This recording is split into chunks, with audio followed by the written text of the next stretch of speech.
and no one's there to hear it, does it make noise? What do you think?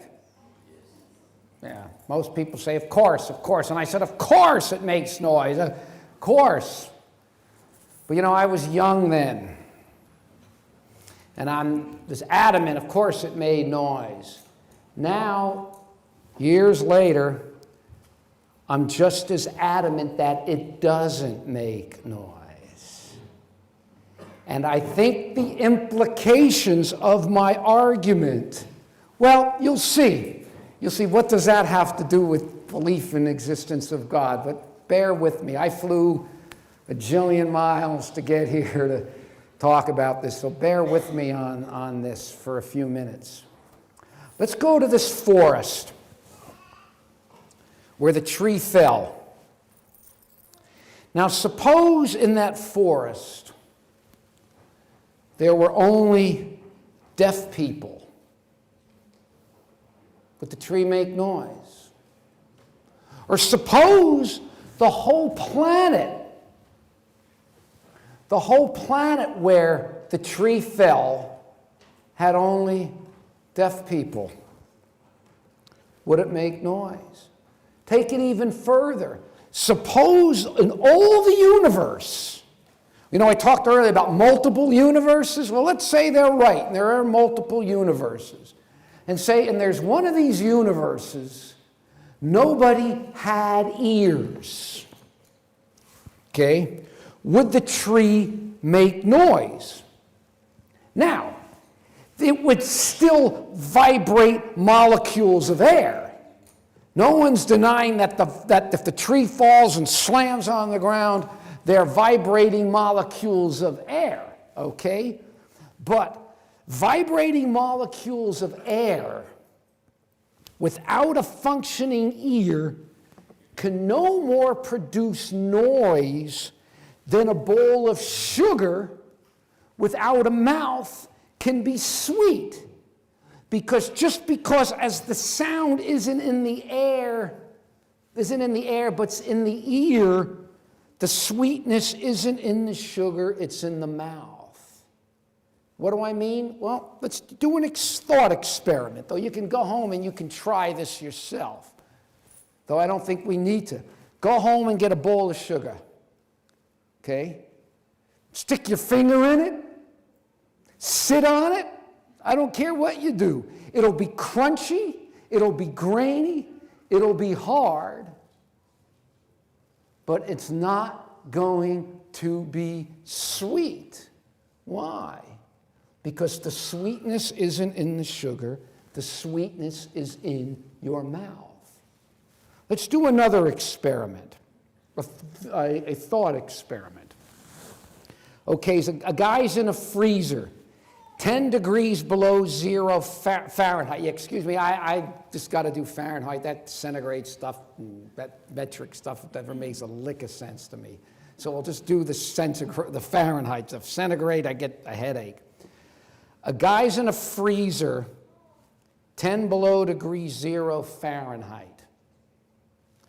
Another one's in a sauna, 110 degrees Fahrenheit, next to the freezer. Okay, so one's in a sauna, cold, 10 below zero. In a freezer, 10 below zero. Another's in a sauna, 110 degrees Fahrenheit, cooking. Outside, they're right next to each other. In front of the freezer and in front of the sauna is a bowl of water, is a bucket of water, say 40 degrees Fahrenheit. Okay? Now the one leaves the freezer, the other one leaves the sauna. And each one at the same time sticks their hand in the bucket of water. The one who came out of the sauna says, wow, this water is cold. The one who came out of the freezer puts his hand and says, this water is hot. What is the water? Is it hot or cold? It's neither one. It's the same water. It's just 40 degrees. Hot and cold in and of itself resides in us. It's in our sensations, not in the external objects themselves. You say, okay, sound and water and hot and cold. What about light? What about one of the most basic things we know, light? Surely light and color, they're different. They exist without us, right? Well, let's think about this for a minute. If the sun shines on a planet of only blind people or only blind creatures, is there light and color? Suppose there's a universe where nobody, one of those parallel universes again, where nobody has eyes, nobody has those receptors, whatever, the rods and cones, however, I used to know all that, I forgot, however it all works. Okay, is there light? Is there color? No, light and color don't exist independent of us either. They're photons. No one denies that they're photons. No one's denying they're electromagnetic waves of energy. They exist independent, of course. Streaming particles and photons, they're all around us. But it's only after interacting with our eyes, with our optic nerves and our brains, are they converted into light and color. Until then, it's just electromagnetism, another form of energy. Now, all these things, vibrating molecules of air, electromagnetic waves, temperature, crunchy granules of, I like how these health places, instead of saying sugar, they call it, granulated cane juice or something to try to make you think it's healthy, okay? It's temperature, crunchy granulated things of cane juice. These all exist independent of us. No one's denying that they do, though that they do. There actually are some philosophers out there that will deny that. These things all exist. These things all exist out there, whether or not, that's not what I'm saying. That's exactly on the contrary. I'm saying the opposite. What I'm saying is that they exist out there as those things only when they come in contact with us. Beings who have the kind of receptors that we have that can turn them into things like sound and light, hot and cold, and taste as we experience them. Hot, cold, sound, taste, smell, even light. These things are really created by us, by our minds, and how our minds filter the physical phenomena that interact with them. And see, our senses too give us a very specific view of the world. A very specific and limited view of the world. Don't miss my stress on the word limited. Think about this for a minute. Suppose instead of 2 eyes, suppose we had 100 eyes. Suppose we had 100 eyes. How different would the world appear to us? It's going to be the same world out there, the same phenomena that are out there, but how different would they appear to us if instead of 2 eyes, we had 100? It's the same world that would just appear differently. Suppose those eyes, instead of, I forgot what it is, there's these wide band of electromagnetism. I think the tiny bands are in, microwaves, and then radio waves, I think waves can be miles long. And I think as humans, there's a small strip. I think if you had like a yardstick, the visible spectrum that we as humans could see might be a few inches or something like that. But suppose our eyes, instead of limiting, that we're limited to that narrow band, we took in a much broader band. Suppose we could see infrared or ultraviolet. how different would the world appear to us than it does now? It's the same world, the exact world as it is. It's just going to be different to us because we would perceive it differently. Our sensors, our receptors would be different. Suppose we could smell things that we don't smell right now. I had this dog. I got another one now. She died, but I got a new one. But my old dog, big old German Shepherd, 80-pound dog, scared of its own shadow. Night, storm, you got an 80-pound dog jumping in your bed at night, shivering. Talk about killing a moment. But anyway, I got this 80-pound dog, and every morning, this dog would get out on the porch, and she'd sit there on the porch, and she'd put her nose. It was fascinating. She didn't look at anything. She just stood out there on the porch, and that just going just like this. She's sniffing out a reality that even I, with this big honker, couldn't pick up.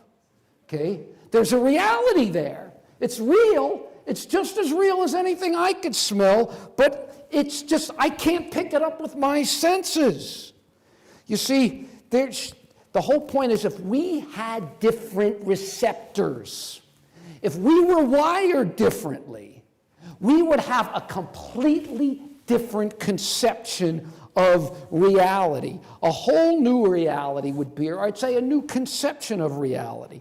Don't miss the word there. It's a conception of reality. I like this quote from this guy named Francis Bacon. He lived like 500 years ago. He was considered the founder of modern science. He said, the human understanding is like an uneven mirror receiving rays from things and merging its own nature with the nature of things, which thus distorts and corrupts it. Isn't that interesting?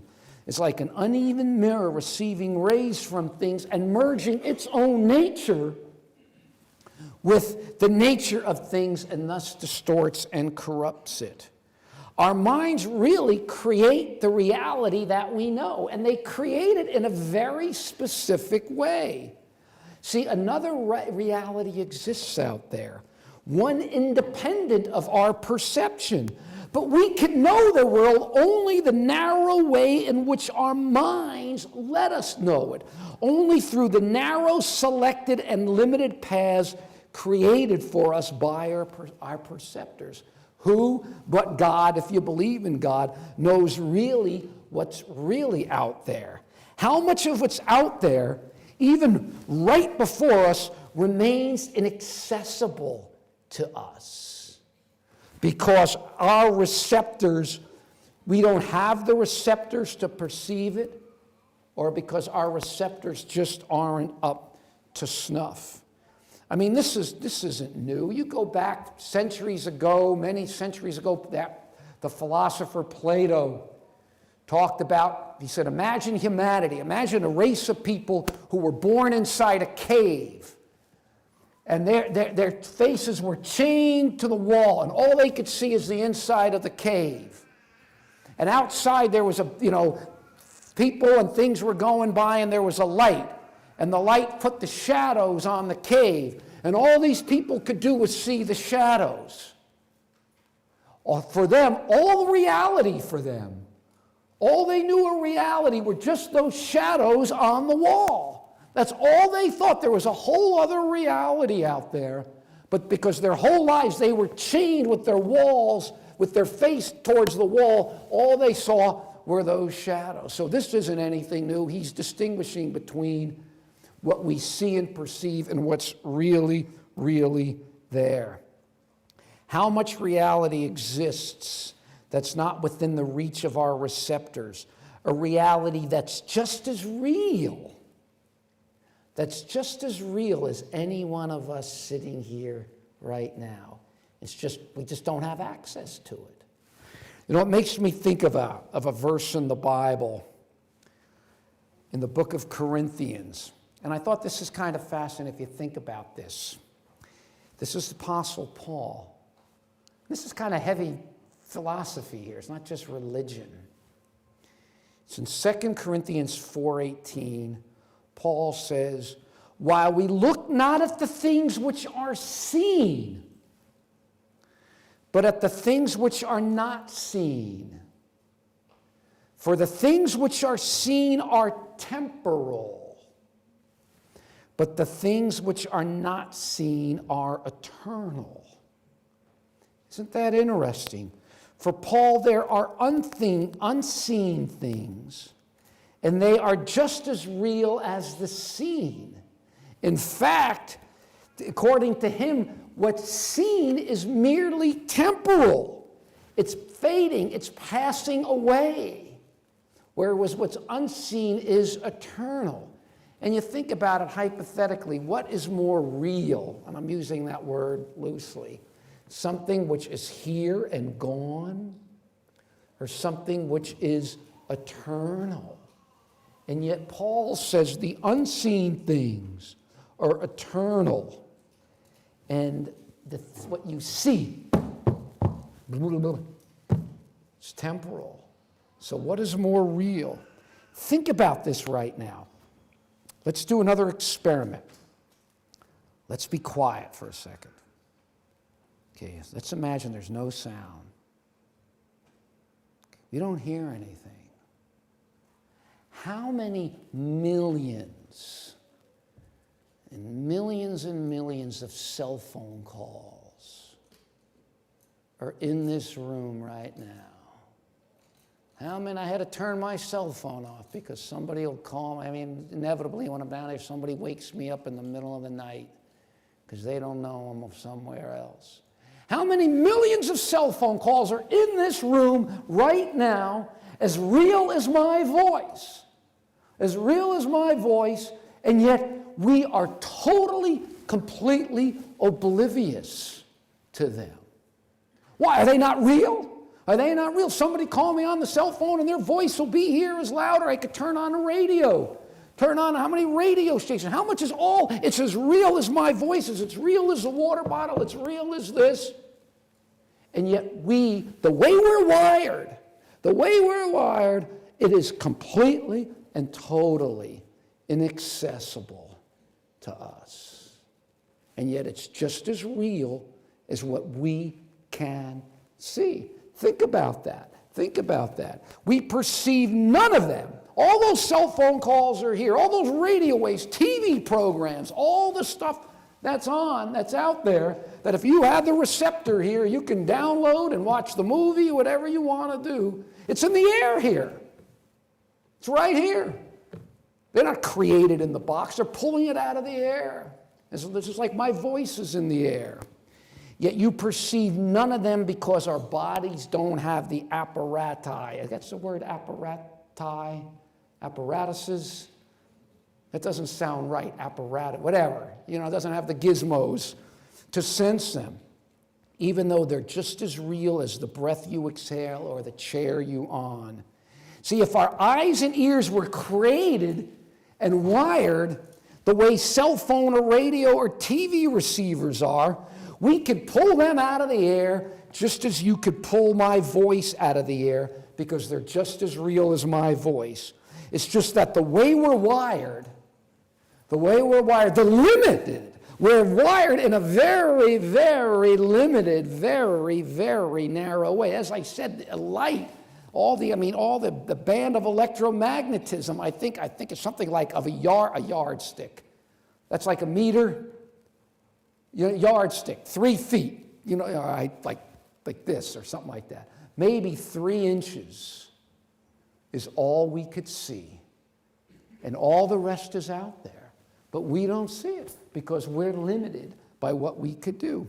If I had a magnet up here and used it to attract something, you couldn't see the magnet pulling the thing up, even though that magnet, that electromagnetism, that's just as real as the light in the room. You know, both are forms of electromagnetism. One of them we could see, one of them we can't see because of the way we're limited, our receptors are. We're given a filtered view Catch that word. We're given a narrow, filtered view of what's really, really out there. What's really out there, I don't have a clue. Now, here's my point, and this is what I'm trying to lead up to. There are real things around us that we just don't see, that we don't taste, that we don't smell or feel because we're not wired to, even though they're real, just as real as the things we are wired to see. And see, this idea has really helped me to understand the reality of spiritual things, that there's a whole other, that there can be, put it this way, a whole other dimension to existence, a whole spiritual realm that even though it's real, even though it could be right here with us, we are limited in our receptors. Some people, we believe in that there's a great controversy. You know, you sense there's a battle. A lot of people sense there's a battle in the world. There's a great controversy between good and evil. Well, some think it's just all terms. Others believe that there's a real supernatural battle between good and evil going on all around us. Angels and demons. Okay, angels and demons. Now, some people might laugh that off. But at the same time, you know, there's a whole aspect of reality out there that we can't we can't sense. We might be able to see the results of something, like a magnet. I don't see the force lifting the magnet, but whoop, the magnet pulls something up. I don't know what caused it. Or gravity. Man alive, gravity. Boom. How does I don't see gravity. I can't see anything, and yet kaboom, it really works. It really works. It's something there that's a force that has a strong effect, and yet I don't see it. I mean, it's the whole concept of a spiritual realm, of the Holy Spirit. The Bible talks about the Holy Spirit as real, as an influence in the world, something touching people's hearts and minds, and yet, people say, well, I don't see it. Well, so what? I don't see all the cell phone calls in the room here right now. Doesn't mean they're not real. And then you think about something like prayer. You know, prayer, according to the best physics, according to physics as we understand now, nothing moves, nothing can go from slower than the speed of light to faster than the speed of light. Nothing can basically move faster than the speed of light. Information can't move faster than 186,000 miles a second. Yet people believe when they pray, it's going a lot faster than that. That there's a reality. My point is, folks, is that we, as human beings, we're given a limited view of reality. It's almost like reality is this vast Euclidean plane. You remember in geometry, the Euclidean plane, a flat plane, and we we intersected at one point, and really all we know of reality is if this plane is in this one little point that we intersected in, even though there's so much more out there. But we're just limited. We're just limited by, and I'm going deaf too. So the bad little receptors I got are starting to get worse and worse on me. But in some ways I like it, because there's all sorts of noises. My wife says the car's making a funny noise. I don't hear it, so I'm not worried about it. I'm not worried about it. So, but it shows that there's a reality out there far beyond, what we know. And then, so we can, the point is that there are things out there. Well, let me jump there. There was a German writer named Günter Grass, wrote The Tin Drum. Günter Grass, he once made the point, he said, I know only what I can see and sense and feel and touch and taste. And fine. But that's an exceedingly unimaginative way to live, don't you think? To limit reality to just what you could see and feel and touch and taste. So Grass must know very, very little. And my goodness, and you've all seen those experiments too, those with what we even see. With what we even see can deceive us.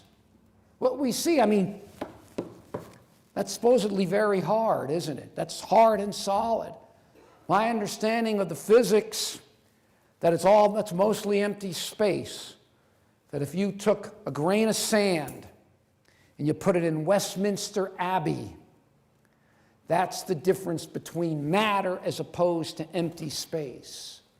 Okay? And yet, we can't see that. We don't sense that. We just feel this as rock hard, solid. And yet, according to the physics, it's a total deception. It's almost all empty space.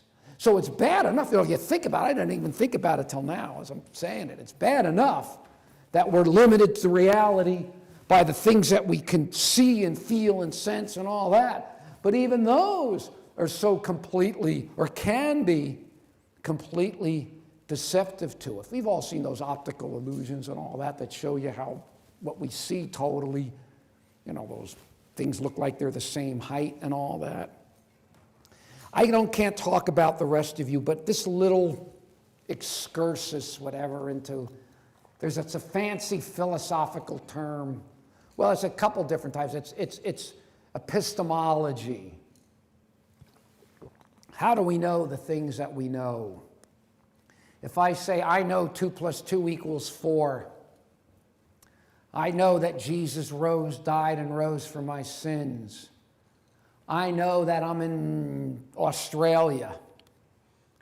I'm using the word know, same noun, same verb, but in radically different contexts. When we say we know something, what do we mean by knowing it? And one of the ways we know things is through our senses. And yet I'm trying to show that our senses give us really very little or an exceedingly limited perspective on what really is out there. And then even what it does show us can be exceedingly, exceedingly deceptive. And this helps me really somewhat better to understand the biblical principle of what it means to live by faith. To live by faith in what we don't see, to believe in the reality of things that we can't see or don't fully understand.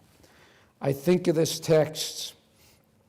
Now, faith is the substance of things hoped for, the evidence of things not seen.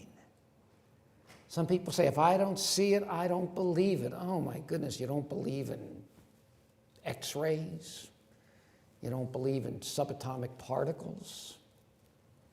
You don't believe in the cell phone calls and the radio waves in the room right now? If anything, I think in our modern day and age, belief in things we don't see should be easier for us today than it might have been for people 300, 400, 500 years ago that didn't have a clue about this stuff. I think too, it's kind of a horrible example, but I read this fascinating book called The Last Train from Hiroshima. And it was about these people who survived the blast at Hiroshima, and the last train to Nagasaki. I forgot, something like that. But it's these rare number of people. They survived Hiroshima, and they fled. And where do you think they fled to? They fled to Nagasaki, and they survived Nagasaki. But they talked about, after the explosion, those who survived believed that the Americans in the explosion had put some kind of poison gas or germs or some kind of biological warfare, because all these people They survived the explosion.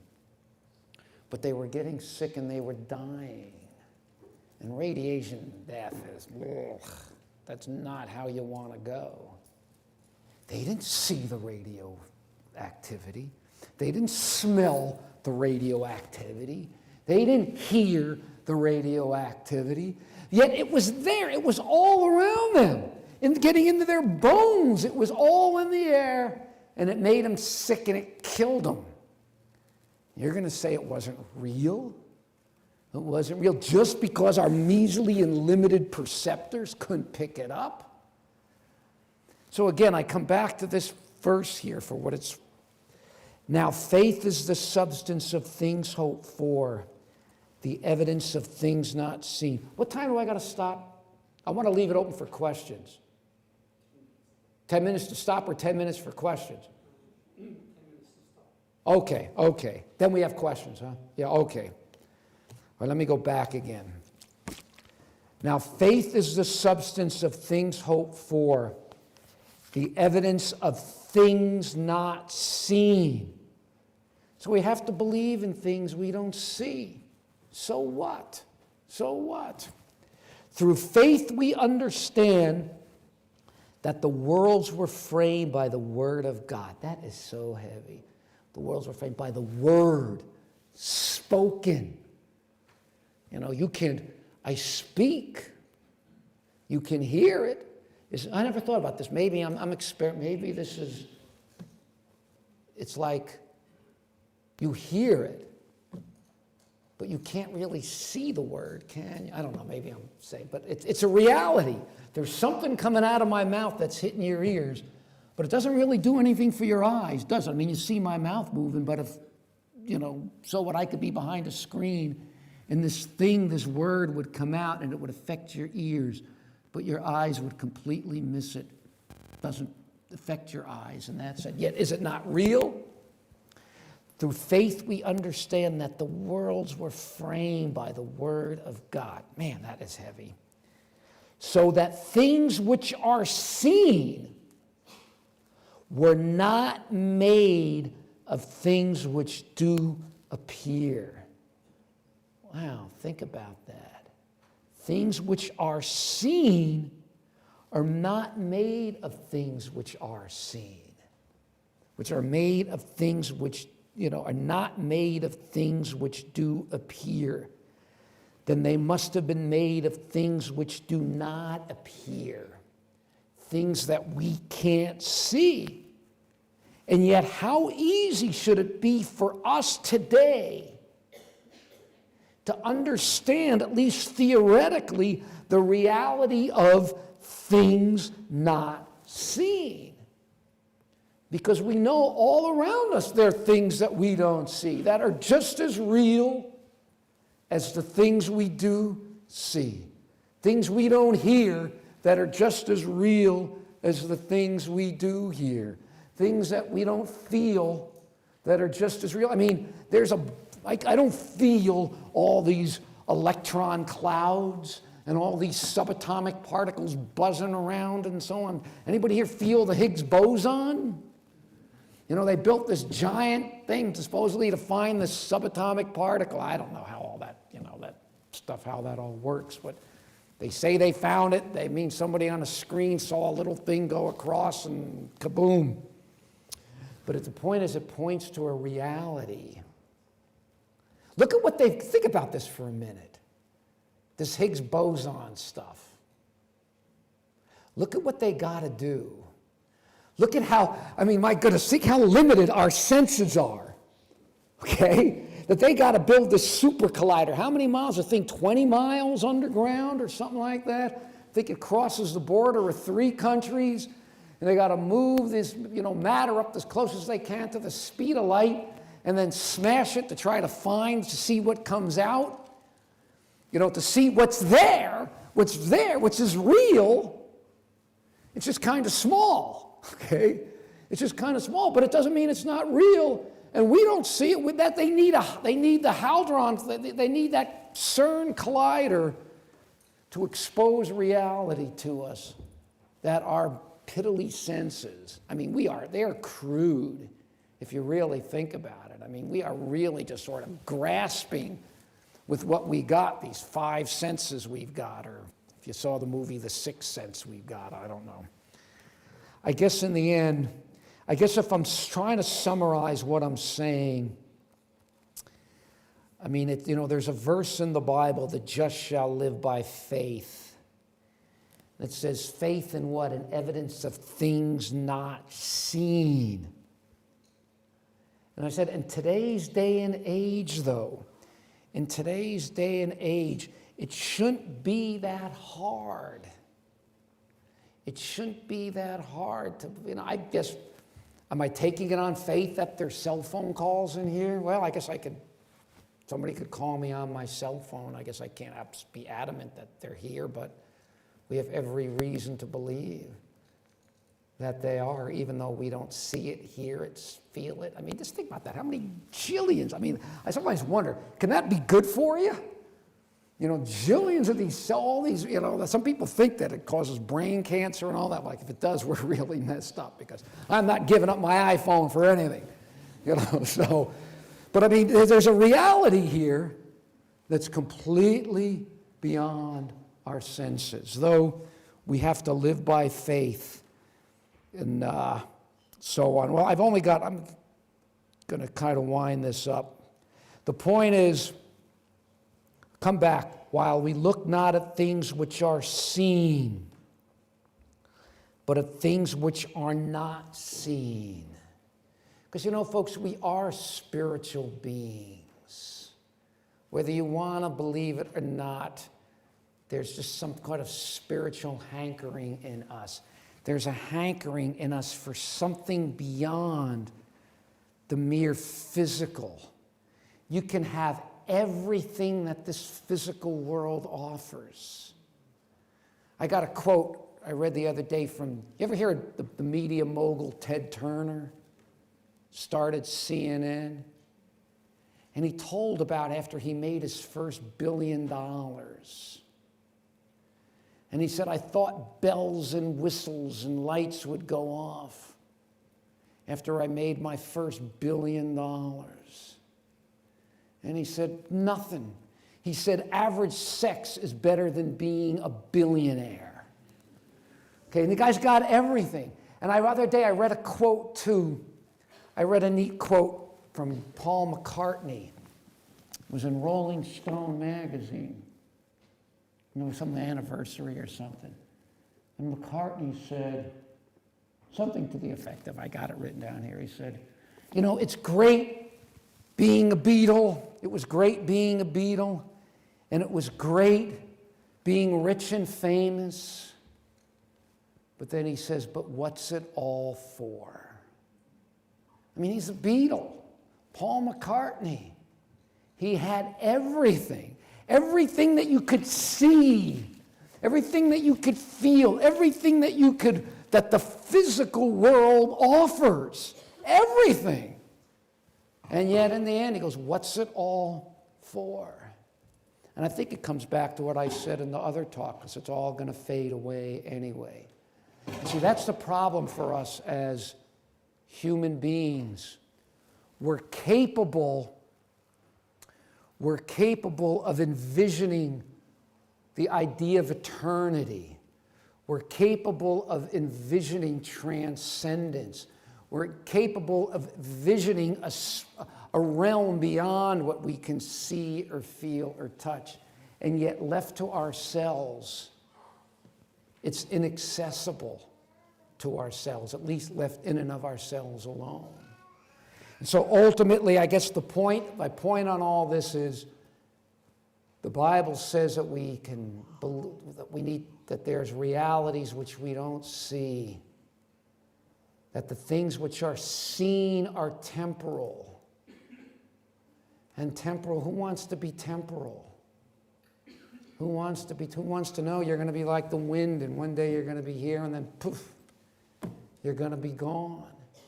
But the things which are not seen are eternal. And I don't know about you, but I'm interested in this eternal aspect of a reality that we don't see. Anyway, Kaboom. All right, let her rip. You got some questions?